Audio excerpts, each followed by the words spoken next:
2 years ago, may findings akong hernia din. Dapat o-operahan na ako 2 days. 2 days before my operation, tumakas ako sa Chinese Gen. Hindi ako nagtuloy. Buti na lang, itong panty liner na to, blessings talaga siya. Kasi siya yung nag-start na symptoms ko na mag-discharge ako ng yellowish at iba ang smell.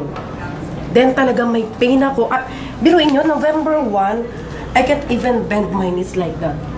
Talagang yung grabing pain. Tapos nasa Victory ako, ang husband ko na andito. Nakaganyan ako sa window ng Victory. Yan talaga hawakan mo kasi yung pain, grabe na talaga. So nag-start ako noon, November 6, tumakbo na ako sa doctor. The first one, nagkamali ako ng punta internist, ang napuntahan ko. Sabi niya, Bartholin cyst. Pero hindi, sabi pumunta ka ng OB-GYN. Ito na po yun. Ang nakita niya is masyadong makapal ang aking lining.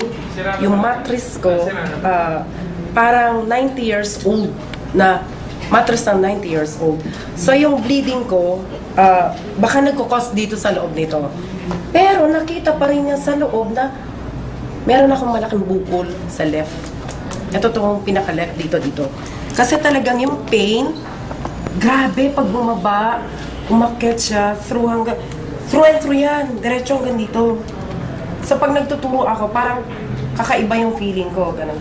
Then nakita din sa kanan ko, meron din ako cyst, yan.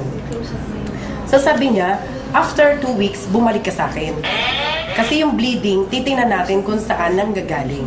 So naka-schedule ako for RASPA. RASPA, baka kasi andito yung nagkukos ng bleeding. So eto, nung 29, naka 2 weeks na akong gamit ng panty liner natin. Kasi hindi ko siya hininayang na gamitin. 29 ng hapon, sinundo ako ng mister ko sa room. Talagang ganyan, hawak-hawak ko yung puson ko, hawak-hawak ko ganyan. Napakasakit, tapos todo yung kirot, nakabaluktot talaga ako. Dahil makirot, mamaya parang may gustong lumabas. Tapos pumunta ako ng CR. Kasi nung makita ko, biglang, plok, gumano. Sabi ko, teka, ano yun? Baka matris kayong lumabas. Pagtingin, shit, sabi ko yung, sa inidoro namin, napuno halos yung bowl ng ganyan. Tapos, kaya lang, ang hindi ako natakot at paglabas, ang gaan. Tapos, teka, ba't nawala yung headache ko? Di balik ako ulit. After 1 hour ng pagpapahinga, ayan na naman, gano'n. Kambal yata yan, sabi niya. Tapos, pagbalik ko, another pluk! Kaya lang yung time na yun, medyo nervous ako. So, nakiramdam ako kung magbi-bleed ako. So, nahiga ako ulit. Kaya lang, here's another one. Sabi ko, naku, ayoko na yata. Baka mamaya matras ko na talaga yung lalabas. Dumating yung anak ko. Anak, tingnan mo nga. Sabi ko, nadidiri ka ba? Pagtingin niya, sabi niya, Mama, angatin mo nga. Inangat ko ng brush. Inangat ko siya ng brush. Pagtingin, kasi talaga ay buong buo. Tapos hindi mo, Mama, bulat-latin mo nga. Di ginaganon ko hindi siya makalag. Tapos meron siyang maliliit ng kula-kula. Ito yun, sinave ko lang siya sa alcohol. Ang size nito, ganito siya talaga pag nilagay mo sa nasa garapon po ito. Kanina, enjoy lang akong dali yung garapon sa school.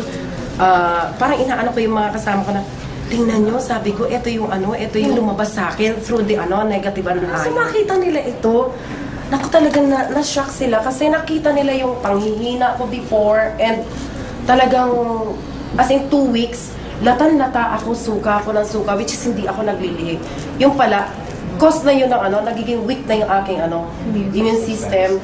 Tapos yung hyperacidity, grabe na siya. In-explain niya sa akin, Mama, alam mo, sabi niya, blessing siya. Kasi ang work ng negative ion, ipupull out niya or kung ano yung bad elements inside your body, siya yung tutulong na maglabas ng virus sa katawan mo or yung